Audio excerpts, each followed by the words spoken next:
Have you ever had one of those mornings where you think, I really can't be bothered? Well, I'm going to tell you why you should ignore that little voice in your head. Good morning and welcome to an absolutely filthy, wet, cold and windy ride on a Sunday morning in Essex.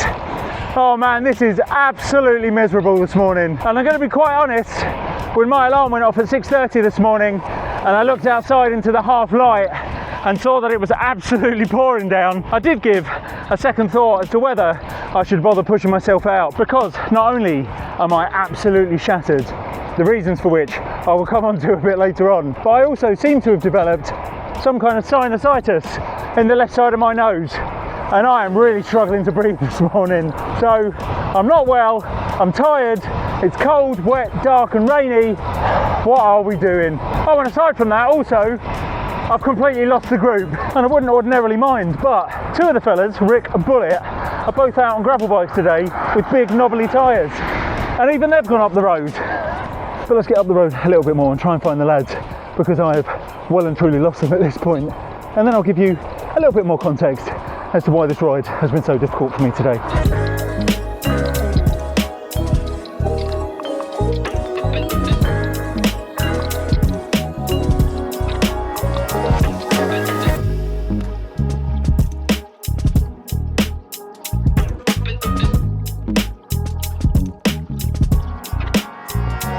Right, well, still one of the benefits of these cold, wet and miserable rides is the mid-ride cafe stop.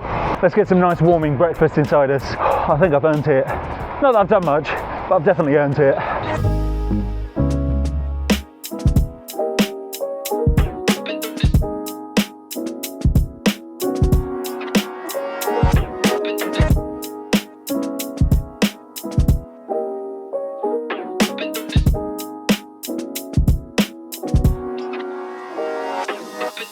Right, lovely breakfast done, a nice pot of tea and fueling up on carbs with some Marmite on toast. And the sun has even come out for us as we get back out on the bike. That has definitely perked me up a little bit. That said, I am still struggling this morning. And the reason for that, other than my illness that I'm clearly brewing at the moment, is the fact that, as I said earlier, I am absolutely shattered at the moment. And that's because for the last two nights, I've had some pretty late nights. Friday night was pretty much self-induced. I had to stay up late to get a video fully edited ready for Sunday because I knew I was going to be out all day Saturday. So on Friday evening I didn't get to bed until Saturday morning at 2 a.m. And then yesterday my son and I headed to the Lee Valley Velodrome to watch the London 3-day track cycling event with the likes of Katie Archibald, Emma Finucane, Sophie Lewis, Matt Richardson, a whole host of absolute track cycling stars. And it was, to be fair, an incredible night of cycling. However,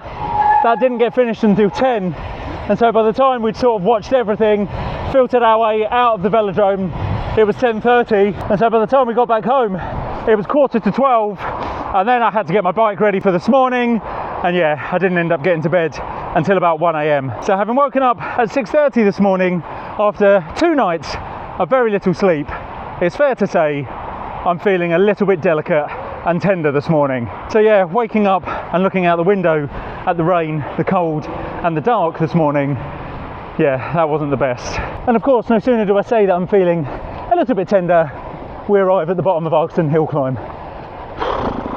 Well, as we discovered last week, Chris, you and I are both pretty evenly matched on this hill. The only difference is I think you're a bit faster on the up and I'm a bit faster on the down. But I'm on a gravel today. That is true. I might just beat him at both today. He's on big, knobbly and spongy, it would appear. Big spongy tyres. It's one of those rare occasions where you don't say you should have bought a gravel bike. Should have bought a road bike, mate. I know. If you haven't watched last week's video yet of Chris and I basically just having fun. Fun? Fun. It's fun regardless. Fun in inverted commas. Type 2 fun. Doing a time trial up the other Arkston Hill that's about a mile in that direction. Go and watch it now. I'll link it here somewhere. Right, well, I've said it before, I'll say it again. This is why we punish ourselves on the climbs. Oh boy, and punish myself I just did. Woo, that is a kicker, that hill. Right, this jacket's got to come off.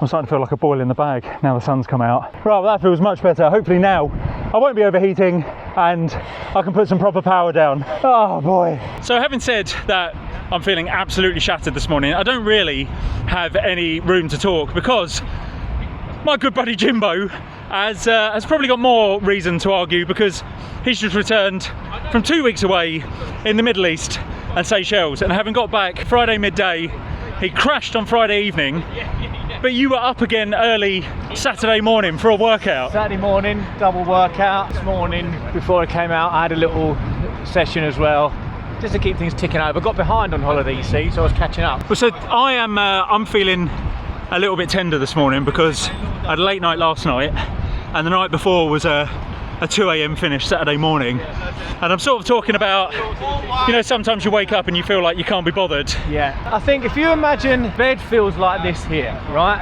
Okay, it feels that good. The thought of getting up feels that good down there. After the activity and after doing what you're going to do, after getting on the bike or doing the session, feels that good. So if you can see to that point, which I've got good at now, then you've cracked it. And that's what I do. I don't give myself any time to sort of think about it.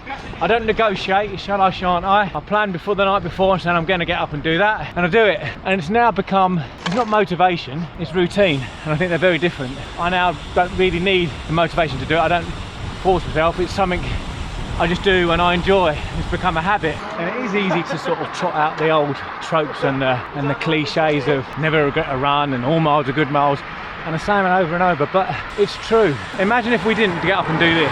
Yeah, annoyingly he is right, because it might be difficult to push yourself out of bed, but once you're up and out, having inane banter with your friends, passing your mate who's on a gravel bike and just leaving him for dead. Sorry, Bullet. Oh no, he's coming back. He's coming back. He won't be beaten. He's done a poggy. He's dead. He's done. Once you're out on the ride, I mean, look at this. As I mentioned earlier, at the top of the hill. That's why we do it. For the views, the camaraderie, and just the sheer bloody fun of it. And I say that despite the fact we're on yet another hill. That is killing my legs and lungs. We love it, don't we? The burn. Jimmy loves it. Jimmy's having the time of his life.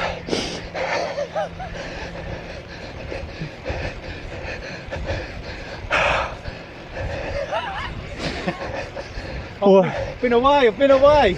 I've missed you, boy. Oh boy. Oh bless you, me. Oh boy. The wet, the autumn. We spoke about autumn. Imagine saying no.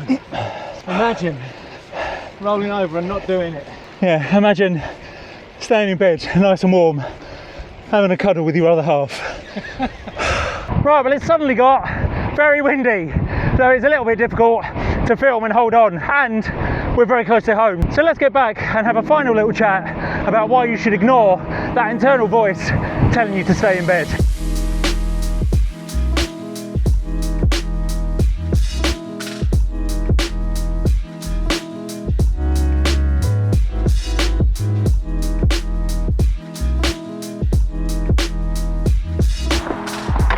Right, there we go, 50 kilometres or about 35 miles done, and another absolutely beautiful ride, despite the fact that I felt unbelievably rough this morning, and to be honest, I still do. I still can't breathe properly out of my left nostril, and I'm definitely still feeling a little bit sluggish. Oh, and ignore the state of my garden at the moment. The bar has gone because we are doing some landscaping, so I've had to empty the shed, and everything is a little bit of a mess at the moment, but come tomorrow this should all be sorted, hopefully. But ultimately, to answer the very title of this video, why do we bother cycling? Well, it's to spend time with our mates, to keep fit, and to just find some time for yourself to get out, have some fun, and to just boost your mental health a little bit. And that is what cycling is absolutely fantastic for. As Jimmy mentioned earlier, it is a cliche, but I have never regretted a ride or a run. I may have gone on a few and thought, why am I doing this? But I've always got to the end feeling as high as a kite and absolutely loving it. And at points today, with that rain jacket on and the wind, I did actually feel like a kite. I did feel like I was being blown around quite a bit at times, but it's always type 2 fun. You get back and the endorphins are absolutely flying. So that is why we cycle. And on that point, I will say thank you very much for watching. I hope you found this one useful, interesting, and informative, and if nothing else, just a little bit fun. And I will see you in the next one, guys. Take care, ride safe.